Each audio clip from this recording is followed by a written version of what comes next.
यदि आप भी national means cum merit scholarship examination Himachal Pradesh के स्कॉलरशिप के एग्ज़ाम की तैयारी कर रहे हैं और आप भी स्कॉलरशिप में अच्छे अंक प्राप्त करना चाहते हैं और स्कॉलरशिप लेना चाहते हैं तो यह वीडियो आपके लिए होने वाली है। आज की इस वीडियो में हम सेट के क्वेश्चन पेपर को डिस्कस करेंगे, अर्थात स्कॉलस्टिक एप्टीट्यूड टेस्ट। आज की इस वीडियो में हम इसे डिस्कस करेंगे और आपके लिए इसे सॉल्व करके बताएंगे। यह प्रीवियस ईयर का क्वेश्चन पेपर है, जिससे आपको थोड़ा आइडिया हो जाएगा कि किस तरह से आपको पेपर आएगा और आपने किस तरह से उसे हल करना है। तो चलिए शुरू करते हैं। यह सामने जो आपको दिखाई दे रहा है, यह स्कॉलस्टिक एप्टीट्यूड टेस्ट है। इसमें जो 90 प्रश्न आएंगे, ये आप देख पा रहे हैं प्रश्न पत्र को। इसमें कुल 90 प्रश्न आएंगे और ये 90 प्रश्न आपने हल करने हैं और इनके ऑप्शन साथ में दिए गए हैं और इन ऑप्शंस को आपने ठीक से पढ़ना है, समझना है और फिर उसके उत्तर आपने देने हैं। जो भी मेरिट की सूची में आएगा उसे यह स्कॉलरशिप मिलेगी। तो चलिए शुरू करते हैं पहले प्रश्न से। पहला प्रश्न क्या है हमारे पास? पहला प्रश्न है, भोजन में लोहे की कमी से कौन सा रोग होता है?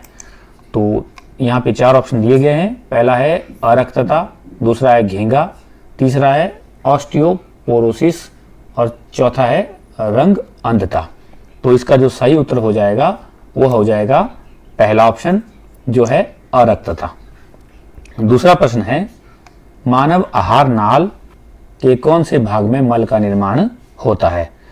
तो दूसरे प्रश्न का आपको ऑप्शन दिए हैं, बृहदांत, क्षुद्रांत, गुदा, भोजन नली। तो इसका सही उत्तर जो हो जाएगा वह पहला है, बृहदांत। इसके बाद प्रश्न नंबर 3 है, यदि किसी पौधे की पत्ती में जालिका रूपी शिरा विन्यास हो तो उसकी जड़ें किस प्रकार की होगी? तो इसका सही उत्तर हो जाएगा, यहाँ आप देखेंगे, रेशेदार जड़ें, मूसला जड़ें, अपस्थानिक जड़ें, इनमें से कोई नहीं। तो इसका सही उत्तर आप दूसरा कर लेंगे, मूसला जड़ें। इसके बाद प्रश्न नंबर 4 है, अत्यधिक वसा के सेवन से हमारी धमनियों में एक रासायनिक पदार्थ जम जाता है तथा इनको संकीर्ण कर देता है। इसके 4 ऑप्शन हैं। पहला है चीनी, दूसरा कोलेस्ट्रॉल, तीसरा प्रोटीन और चौथा विटामिन। तो इसका जो सही आंसर हो जाएगा वह है दूसरा, कोलेस्ट्रॉल। 5वां प्रश्न है, नासिका, श्वास नली तथा फेफड़े कौन सी अंग प्रणाली का है? नासिका, श्वास नली तथा फेफड़े कौन सी अंग प्रणाली के हैं? तो आपके पास ऑप्शन है पाचन तंत्र, प्रजनन तंत्र, श्वास तंत्र, इनमें से कोई नहीं। तो इसका सही उत्तर जो हो जाएगा वह तीसरा हो जाएगा, श्वास तंत्र। इसके बाद हमारा 6ठा प्रश्न है, उस धीमी प्रक्रिया का नाम क्या है जिसमें मूल वनस्पति कोयले में परिवर्तित होती है? इसमें आपको 4 ऑप्शन दिए हैं, किण्वन, आसवन, निस्तारण, कार्बनीकरण। तो इसका जो सही आंसर हो जाएगा वह हो जाएगा चौथा आंसर, कार्बनीकरण। जिसको यहाँ हिंदी में समझ नहीं आ रहा है वह इंग्लिश में भी यहाँ पर समझ सकता है। यह दोनों भाषाओं में दिया होता है प्रश्न पत्र, इसे आप अच्छे से दोनों लैंग्वेज में समझ करके ही इसके उत्तर लिख सकते हैं। प्रश्न नंबर 7 है, टखने और कलाई के जोड़ों को डैश कहते हैं। इसमें आपको 4 ऑप्शन है, हिंज संधि, कंदुक खलिका संधि, धुराग्र संधि, ये सभी सही हैं। इसका सही उत्तर हो जाएगा पहला, हिंज संधि। इसके बाद प्रश्न नंबर 8 है, बीज ड्रिल का उपयोग बीज बोने के लिए, जंगली घास को काटने के लिए, विनाशकारी कीटों को हटाने के लिए, मिट्टी में खाद मिलाने के लिए किस चीज में होता है इसका प्रयोग? तो प्रश्न नंबर 8 का सही उत्तर हो जाएगा पहला, बीज बोने के लिए। इसके बाद प्रश्न नंबर 9 है, कोशिका का श्वसनांग या शक्ति गृह, जिसे पावर हाउस कहते हैं, को डैश कहते हैं। इसकी ऑप्शन है कोशिका भित्ति, केंद्रक, राइबोसोमस, माइटोकॉन्ड्रिया। तो इसका जो सही आंसर हो जाएगा वह हो जाएगा यही चौथा, माइटोकॉन्ड्रिया। प्रश्न नंबर 10 है, यदि मृदा में बड़े कणों का अनुपात अधिक होता है तो वो किस प्रकार की मृदा है? इसमें 4 ऑप्शन है, चिकनी मिट्टी, दोमट मिट्टी, बलुई मिट्टी, इनमें से कोई भी नहीं। तो इसका जो सही आंसर हो जाएगा वह तीसरा आंसर हो जाएगा इसका सही, बलुई मिट्टी। तो इसे आप ठीक कर लेंगे। इसके बाद प्रश्न संख्या 11 है हमारे पास, रेटिना पर रंगों तथा प्रकाश की संवेदना कौन प्रदान करता है? ऑप्शन है नेत्र गोलक, दंड और शंकु, कार्निया और पुतली। इसका सही आंसर हो जाएगा दूसरा, दंड और शंकु। इसके बाद प्रश्न नंबर 12 है, रेशम प्राप्त करने के लिए रेशम के कीटों को पालने की प्रक्रिया को क्या कहते हैं? पहला है मधुमक्खी पालन, दूसरा कृषि, तीसरा बागवानी, चौथा रेशम कीट पालन। तो इसका सही आंसर हो जाएगा या चौथा, रेशम कीट पालन। प्रश्न नंबर 13 है, वह न्यूनतम तापमान जिस पर कोई पदार्थ आग पकड़ लेता है, क्या कहते हैं उसे? क्वथनांक, गलनांक, ज्वलन तापमान, हिमांक बिंदु। तो इसका सही आंसर हो जाएगा तीसरा, ज्वलन तापमान। प्रश्न नंबर 14 है, एकमात्र धातु जो कक्ष ताप पर तरल रूप में पाई जाती है, सोना, सीसा, टीन या पारा। तो इसका सही आंसर हो जाएगा चौथा, पारा। इस प्रकार से आप इन सब प्रश्नों के उत्तर कर लेंगे।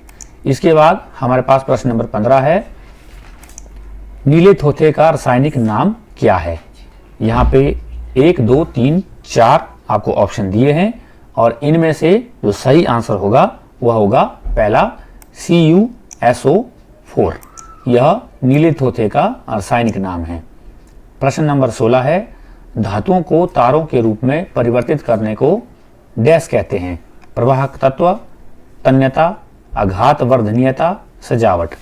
तो 16 का सही आंसर हो जाएगा दूसरा, तन्यता। इस प्रकार से आप इन प्रश्नों के उत्तर कर लेंगे। प्रश्न नंबर 17 है, किसी वस्तु की गर्मी तथा ठंडक की डिग्री के माप को डैश कहते हैं? पहला है चिपचिपापन, नमी, ताप या तापमान या बाष्पीकरण। तो इसका सही जो आंसर हो जाएगा ताप या फिर तापमान, यह इसका सही उत्तर हो जाएगा। प्रश्न नंबर 18 है, क्लोरोफ्लोरोकार्बन का उपयोग डैश में होता है? रेफ्रिजरेटर, एयर कंडीशनर, इत्र, ये सभी सही हैं। तो इसका सही उत्तर जो हो जाएगा वो यह चौथा हो जाएगा, ये सभी सही है। प्रश्न नंबर 19 है, CNG और LPG किसके उदाहरण हैं? ठोस ईंधन के, द्रव ईंधन के, गैसीय ईंधन के या इनमें से कोई नहीं? तो 19 का जो सही उत्तर हो जाएगा वो तीसरा है, गैसीय ईंधन।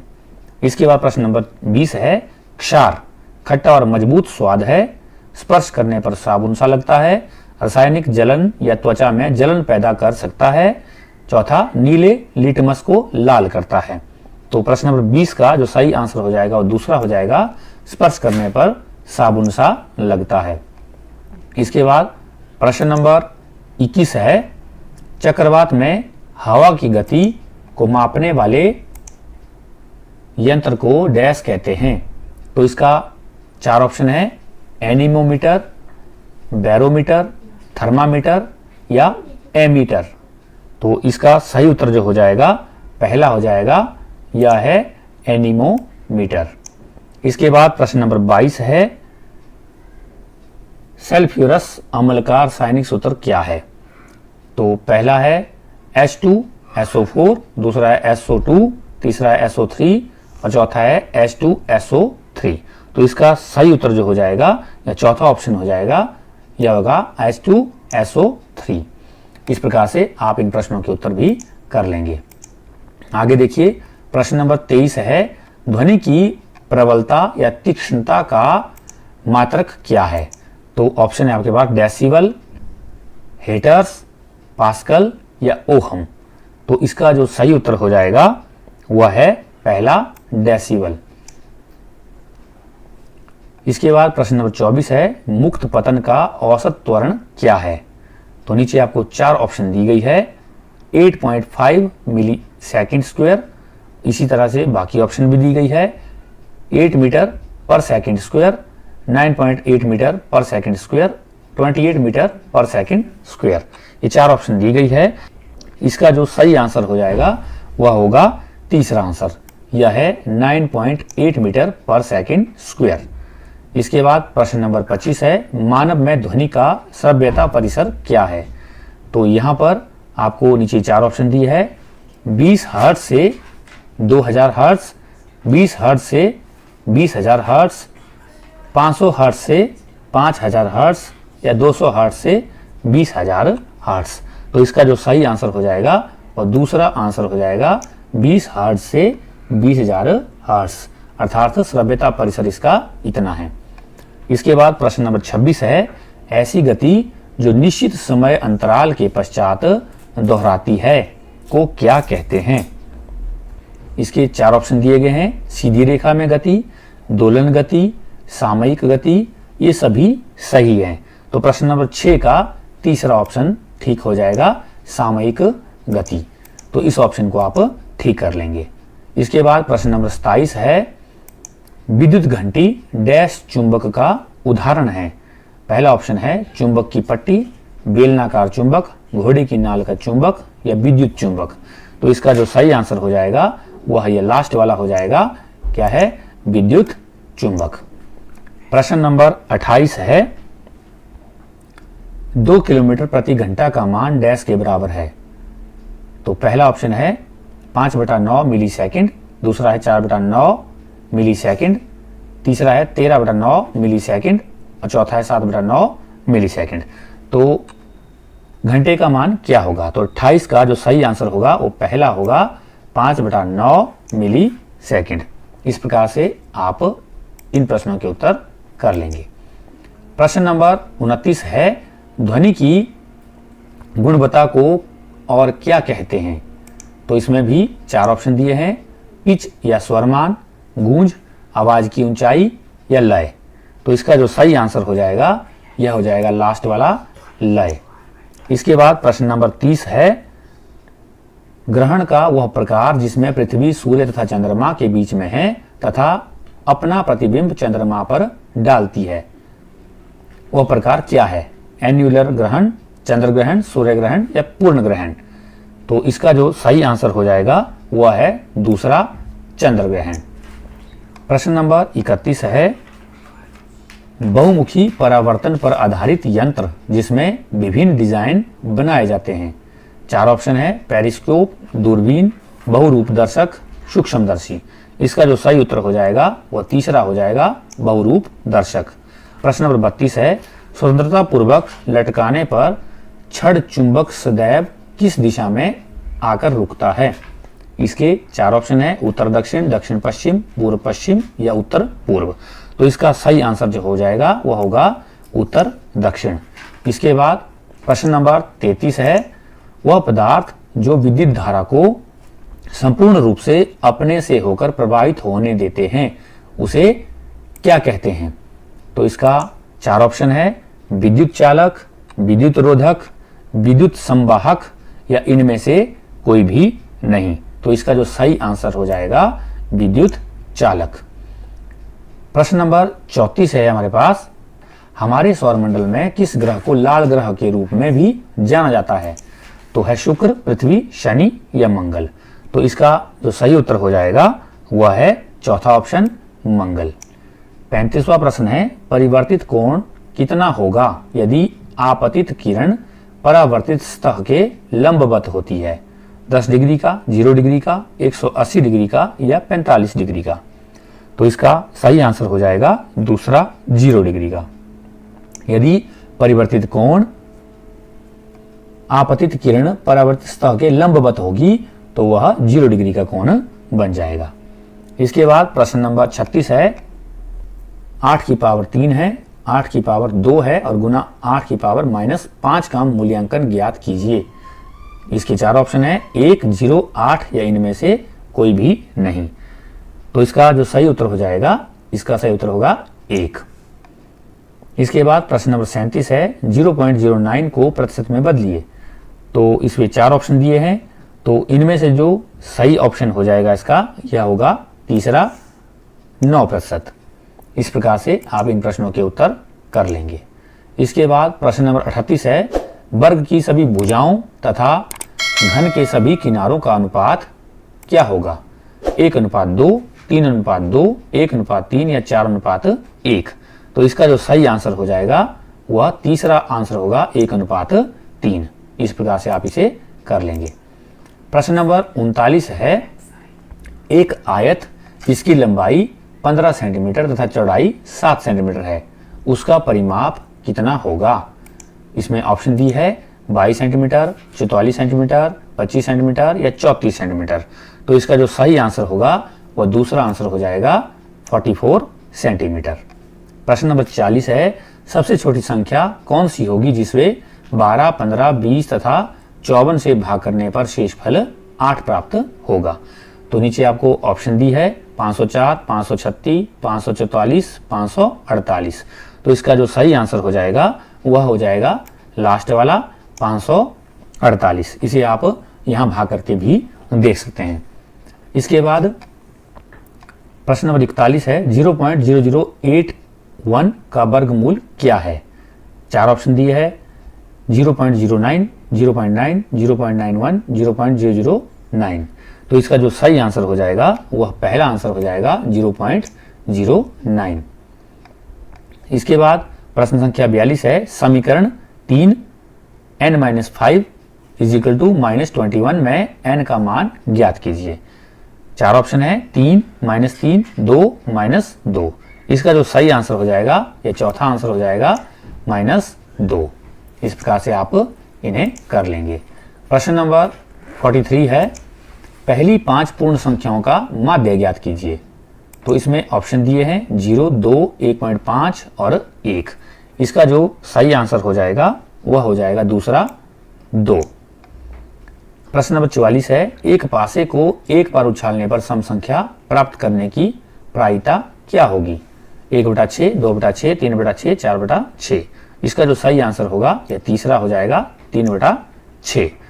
इस प्रकार से आप इस आंसर को कर लेंगे। इसके बाद प्रश्न संख्या 45 है हमारे पास, दी गई आकृति में x का मान ज्ञात कीजिए। यहाँ पे सामने 110 डिग्री का कोण दिया है और x का मान आपने यहाँ पर ज्ञात करना है। यह कितने डिग्री का कोण होगा, 70 डिग्री का, 80 डिग्री का, 120 डिग्री का और 110 डिग्री का। तो इसमें जो सही ऑप्शन हो जाएगा आपका वह पहला हो जाएगा, यह हो जाएगा 70 डिग्री का x का मान। इसके बाद प्रश्न संख्या 46 है, 2000 रुपए पर 5% वार्षिक साधारण ब्याज की दर से 3 वर्ष में कितना ब्याज मिलेगा। 150 रुपए, 300 रुपए, 200 रुपए या 310 रुपए।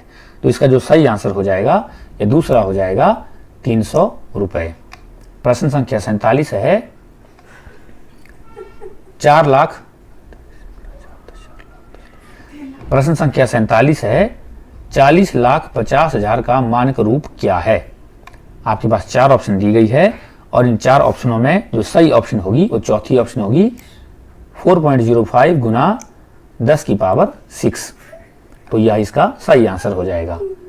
इसके बाद प्रश्न संख्या 48 है, निम्नलिखित में से x की पावर 2 - 4x - 12 का गुणनखंड कौन सा है। तो इसमें भी आपको 4 ऑप्शन दी गई है, x - 6, x + 6, x की पावर 2 - 12, x + 2। तो इसमें से जो सही आंसर होगा वो पहला हो जाएगा, यह होगा x - 6। इसके बाद प्रश्न संख्या 49 है, एक समचतुर्भुज जिसके विकर्ण 7.5 सेंटीमीटर और 12 सेंटीमीटर है उसका क्षेत्रफल कितना होगा। 40 centimetre square, 82 centimetre square, 45 centimetre square और 90 सेंटीमीटर स्क्वायर।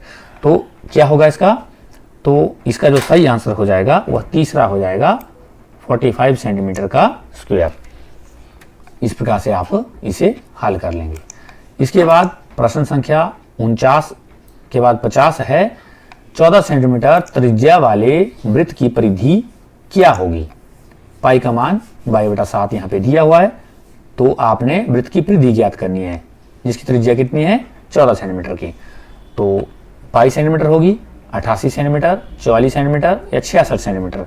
इसका जो सही आंसर हो जाएगा वह दूसरा हो जाएगा 88 सेंटीमीटर। इसके बाद प्रश्न संख्या 51 है आपके पास, दी गई आकृति में x का मान ज्ञात कीजिए। यहां पर अब आपको एक कोण 50 डिग्री का है, एक 120 डिग्री का है और x का मान आपने ज्ञात करना है। नीचे ऑप्शन है 40 डिग्री, 80 डिग्री, 60 डिग्री और 120 डिग्री। तो इसका सही जो आंसर हो जाएगा यह पहला हो जाएगा 70 डिग्री। प्रश्न नंबर 52 है, जैकब के पिता की वर्तमान आयु जैकब से 3 गुना अधिक है। 5 वर्ष के पश्चात उन दोनों की आयु का योग 70 वर्ष है। उन दोनों की वर्तमान आयु ज्ञात कीजिए। तो क्या आयु होगी दोनों की? 14 या 42, 20 50, 25 35, 15 45। तो यहाँ पे ध्यानपूर्वक इसे समझना होगा। जैकब के पिता की वर्तमान आयु जैकब से 3 गुना अधिक है। 5 वर्ष के पश्चात उन दोनों की आयु का योग 70 वर्ष है। 5 वर्ष के बाद उनका योग 70 वर्ष होगा, तो वर्तमान में उनकी आयु क्या हो सकती है? तो इसका जो सही आंसर हो जाएगा वह होगा चौथा 15 और 45, क्योंकि 15 में 5 प्लस करेंगे तो 20 हो जाएगा, 45 में 5 प्लस करेंगे तो 50 हो जाएगा, 50 और 20 प्लस करेंगे तो 70 हो जाएगा। इस तरह से आप इसका आंसर निकाल लेंगे। इसके बाद प्रश्न संख्या 53 है, इसमें बोला गया है एक घनाभ के कितने किनारे होते हैं? 12, 10, 8 या 6। तो इसका जो सही आंसर हो जाएगा वह है पहला 12। प्रश्न नंबर 54 है, एक व्यापारी एक मेज को 330 रुपए में बेचकर 10% का लाभ कमाता है। उस मेज का क्रय मूल्य ज्ञात कीजिए। 400 रुपए है, 430 है, 300 है या 320 है। तो इसका जो सही आंसर होगा वह होगा 300। इस तरह से आप इन प्रश्नों के उत्तर कर लेंगे। इसके बाद प्रश्न नंबर 55 है, इसमें बोला गया है 950 पैसे में कितने रुपए होते हैं? ऑप्शन है आपके पास 95, 9.5, 0.95, 0.095। तो इसका जो सही आंसर होगा वह होगा दूसरा 9.5 रुपीज। इसके बाद प्रश्न संख्या 56 है, जैविक खेती किसे कहते हैं? रसायन विधि के द्वारा खेती, प्राकृतिक विधि के द्वारा खेती, प्रौद्योगिक विधि के द्वारा खेती या इनमें से कोई भी नहीं। तो इसका सही आंसर हो जाएगा प्राकृतिक विधि के द्वारा खेती को ही हम क्या कहते हैं? जैविक खेती। प्रश्न नंबर 57 है, कृषि किस प्रकार की क्रिया है? ऑप्शन है प्राथमिक क्रिया, द्वितीय क्रिया, 1 और 2 दोनों या इनमें से कोई भी नहीं। तो इसका जो सही आंसर हो जाएगा कृषि जो है प्राथमिक क्रिया है। प्रश्न नंबर 58 है, संसाधनों के प्रयोग में संतुलन बनाए रखना तथा उन्हें भविष्य के लिए सुरक्षित रखना डैश कहलाता है? सतत विकास, संसाधन क्षमता, भविष्य परियोजना, विकास जारी है। तो इसका जो सही आंसर हो जाएगा पहला हो जाएगा सतत विकास। इसके बाद प्रश्न संख्या 59 है, कपड़ा उद्योग में किस प्राकृतिक रेशे का प्रयोग होता है? ऊनी का, रेशम का, लिनन का या सभी उत्तर सही हैं।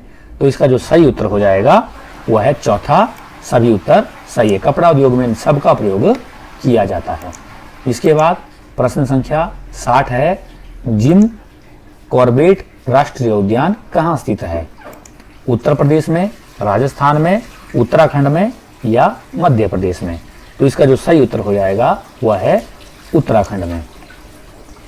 इसके बाद प्रश्न संख्या 61 है, काल्पनिक रेखा जो पृथ्वी को 2 बराबर हिस्सों में विभाजित करती है उसे डैश कहते हैं? कर्क रेखा, अक्ष रेखा या धुरी, भूमध्य रेखा या मकर रेखा? तो इसका जो सही आंसर हो जाएगा वह तीसरा हो जाएगा भूमध्य रेखा। इसके बाद प्रश्न संख्या 62 है, किस राज्य की सीमा हरियाणा के साथ नहीं लगती है? पंजाब, हिमाचल प्रदेश, मध्य प्रदेश या राजस्थान? इसका जो सही आंसर हो जाएगा वह है मध्य प्रदेश। विश्व पर्यावरण दिवस कब मनाया जाता है? 5 जनवरी, 5 जून, 8 अगस्त या 5 जुलाई को?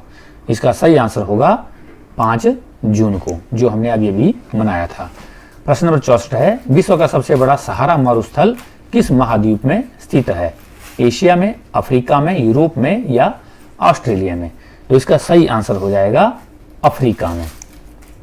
इसके बाद प्रश्न संख्या 65 है, अरब सागर में स्थित भारतीय द्वीप कहलाते हैं? लक्षद्वीप, मालदीव, अंडमान और निकोबार, ये सभी सही हैं।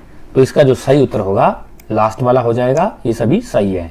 प्रश्न संख्या 66 है, इलाहाबाद का नया नाम क्या है? प्रयागराज, उज्जैन, वाराणसी या पाटलिपुत्र? इसका सही उत्तर हो जाएगा पहला प्रयागराज। इस प्रकार से आप इन प्रश्नों के उत्तर कर लेंगे। प्रश्न नंबर 67 है, TISCO का पूरा नाम क्या है? ऑप्शन है technical iron and steel company, Tata iron and steel company, Tatanagar iron and steel company या इनमें से कोई भी नहीं। तो इसका सही जो आंसर हो जाएगा वो दूसरा हो जाएगा Tata iron and steel company. 68 प्रश्न है, भारतीय संविधान में कितनी भाषाओं को मान्यता प्राप्त है? 22, 23, 27 या 28? तो इसका सही आंसर हो जाएगा 22। राज्यसभा के सदस्य कितने वर्ष के लिए चयनित किए जाते हैं? 4 वर्ष, 6 वर्ष, 5 वर्ष या 3 वर्ष? इसका जो सही आंसर हो जाएगा वह हो जाएगा दूसरा, 6 वर्ष के लिए। उपभोक्ता किसे कहते हैं? वे लोग जो वस्तु को फिर से बेचने के लिए खरीदते हैं, वे लोग जो वस्तुएं बेचते हैं, वे लोग जो वस्तुएं अपने उपयोग के लिए खरीदते हैं, या इनमें से कोई भी नहीं? तो इसका जो सही आंसर हो जाएगा, वे लोग जो वस्तुओं को अपने उपयोग के लिए खरीदते हैं उन्हें क्या कहते हैं? उपभोक्ता। तो इस प्रकार से आप इनके आंसर कर लेंगे। इसके बाद प्रश्न संख्या 71 है, घरेलू हिंसा से महिलाओं का संरक्षण अधिनियम 2005 कब से लागू हुआ? 2007 से, 6 से, 2005 से या 2008 से? तो इसका जो सही उत्तर हो जाएगा दूसरा हो जाएगा 2006 से, क्योंकि 5 में यह अधिनियम बना था और 6 में यह लागू हुआ। प्रश्न संख्या 72 है, संविधान को बनने में कितना समय लगा? 2 वर्ष 11 महीने 18 दिन, 2 वर्ष 10 महीने 18 दिन, 3 वर्ष 11 महीने 18 दिन, या इनमें से कोई भी नहीं? तो इसका जो सही आंसर हो जाएगा वह पहला हो जाएगा, 2 वर्ष 11 महीने 18 दिन। इसके बाद प्रश्न संख्या 73 है, भारत के वर्तमान राष्ट्रपति कौन है? श्रीमती प्रतिभा पाटिल, श्री नरेंद्र मोदी, डॉक्टर मनमोहन सिंह या श्री रामनाथ कोविंद? तो ये सभी प्रश्न अभी के लिहाज से गलत होंगे, क्योंकि अभी कौन है? श्रीमती द्रौपदी मुर्मू है। परंतु यदि आपने उस समय के हिसाब से, ये 2019 का प्रश्न पत्र है, उस समय के हिसाब से यदि इसका उत्तर देना होता तो आपका सही उत्तर क्या होता? चौथा, श्री रामनाथ कोविंद जी। परंतु वर्तमान में कौन है? श्री द्रौपदी मुर्मू जी। तो इस प्रकार से आप इसका आंसर भी कर लेंगे। प्रश्न संख्या 74 है, सार्वजनिक अभियोक्ता है जो राज्यों के हितों का प्रतिनिधित्व करता है, जो अपराध की जांच करता है, 1 और 2 दोनों, इनमें से कोई नहीं? तो इसका जो सही आंसर हो जाएगा वो पहला हो जाएगा, जो राज्यों के हितों का प्रतिनिधित्व करता है उसे क्या कहेंगे? सार्वजनिक अभियोक्ता। इसके बाद भारत की संसद में होते हैं, क्या क्या होते हैं? राष्ट्रपति, लोकसभा या राज्यसभा, प्रधानमंत्री, लोकसभा या राज्यसभा, उपराष्ट्रपति, लोकसभा या राज्यसभा, राष्ट्रपति या विधानसभा? तो इसका जो सही आंसर हो जाएगा पहला, राष्ट्रपति, लोकसभा और राज्यसभा भारत की संसद में होते हैं। इसके बाद प्रश्न संख्या 76 है, व्याख्यात्मक समूहों को हाशिए पर रखा जा सकता है सरकारी लाभ के कारण, कम बहुमत पर, 1 या 2 दोनों, या ये सभी सही हैं? तो इसका सही उत्तर हो जाएगा तीसरा, 1 और दोनों। सरकारी लाभ के कारण और कम बहुमत के कारण व्याख्यात्मक समूहों को हाशिए पर रखा जा सकता है। इसके बाद प्रश्न संख्या 77 है, टीवी या रेडियो कार्यक्रम जो व्यापक रूप से प्रेषित होते हैं डैश कहलाते हैं? प्रकाशन, प्रसारण, सेंसर या नियंत्रक, विवरण या रिपोर्ट? तो इसका जो सही आंसर हो जाएगा ये दूसरा हो जाएगा, प्रसारण। 78 है, किसी विशेष नाम या संकेत के साथ किसी उत्पाद पर मुहर लगाना डैश कहलाते हैं? विज्ञापन, ब्रांड, उत्पाद या फिर मूल्य? इसका जो सही आंसर हो जाएगा ब्रांड, जिसे हम ब्रांड कहते हैं।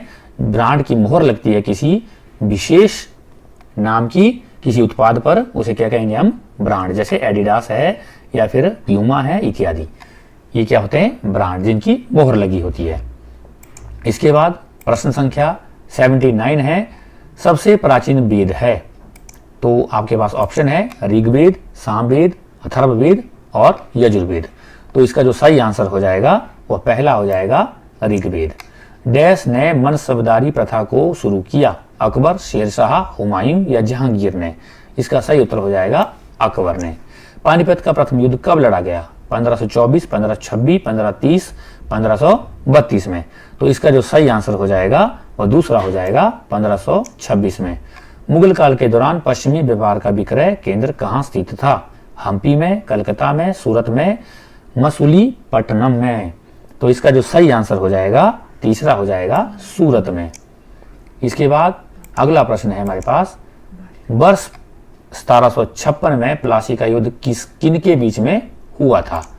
तो ऑप्शन है आपके पास ब्रिटिश और फ्रेंच, डच और मुगल, ब्रिटिश और बंगाल का नवाब, फ्रेंच और बंगाल का नवाब। तो इसका जो सही आंसर हो जाएगा ब्रिटिश और बंगाल का नवाब। प्रश्न संख्या 84 है, रॉलेट एक्ट भारत में कब लागू किया गया? 1925 में, 1940 में, 1909 में या 1919 में? तो इसका जो सही आंसर हो जाएगा चौथा 1919 में। इसके बाद प्रश्न संख्या 85 है, ब्रिटिश भारत में डैश बनकर आए थे? क्या बनकर आए थे? समाज सुधारक, आविष्कारक, शासक या फिर व्यापारी? तो इसका जो सही आंसर हो जाएगा चौथा व्यापारी। छठा है, औपनिवेशिक काल के अंतर्गत भारत का प्रथम मानचित्र किसके द्वारा पेश किया गया था? तो पहला है जेम्स रेनल, जेम्स मिल, रॉबर्ट क्लाइव, इनमें से कोई भी नहीं। तो इसका जो सही आंसर हो जाएगा पहला है जेम्स रेनल। बाल गंगाधर तिलक ने कौन सा प्रसिद्ध नारा दिया था? भारत छोड़ो या स्वराज मेरा जन्मसिद्ध अधिकार है, हम इसे लेकर रहेंगे, या साइमन वापिस जाओ, या इनमें से कोई भी नहीं? तो इसका जो सही आंसर हो जाएगा दूसरा हो जाएगा स्वराज मेरा जन्मसिद्ध अधिकार है, हम इसे लेकर रहेंगे। प्रश्न संख्या 88 है, मुगल साम्राज्य की स्थापना किसने की थी? अकबर ने, बाबर ने, हुमायूं ने या बहादुर शाह ने? इसका जो सही आंसर हो जाएगा दूसरा बाबर ने। प्रश्न संख्या 89 है, पंचतंत्र किसने लिखा? तो कालिदास ने, तुलसीदास ने, विष्णु शर्मा ने या बाणभट्ट ने? इसका जो सही आंसर हो जाएगा वह हो जाएगा विष्णु शर्मा ने। इसके बाद प्रश्न संख्या 90 है, उत्तर पश्चिम बिहार में चंपारण किसान आंदोलन में किस खेती का विरोध किया गया था? गन्ने का, नील का, अफीम का या मिर्च का? तो इसका सही जो आंसर हो जाएगा वह नील की खेती का। तो ये तो थे हमारे 90 के 90 प्रश्न और इनके उत्तर। उम्मीद है आप लोगों को यह समझ आ गया होगा कि आपको किस प्रकार से आपका यह जो NMMS का स्कॉलरशिप का प्रश्न पत्र आएगा और इस प्रश्न पत्र को आपने किस प्रकार से हल करना है। यह आपका स्कॉलस्टिक एप्टीट्यूड टेस्ट रहेगा और इसे आपने जिस प्रकार से मैंने समझाया है उसी प्रकार से आपने हल करना है। इसी प्रकार के क्वेश्चन लगभग आपसे पूछे जाएंगे। क्वेश्चन आगे पीछे हो सकते हैं जिनकी आप इस टेस्ट को देख करके अच्छे से तैयारी कर सकते हैं। इसी प्रकार की वीडियो को देखने के लिए आप हमारे चैनल पर लगातार बने रहें और आगे भी आपको इसी प्रकार के टेस्ट यहाँ हमारे इस चैनल पर मिलते रहेंगे। इसी के साथ वीडियो में अंत तक बने रहने के लिए आप सबका धन्यवाद। मिलते हैं किसी दूसरी वीडियो में, तब तक के लिए नमस्कार। आपका दिन शुभ हो, मंगल हो।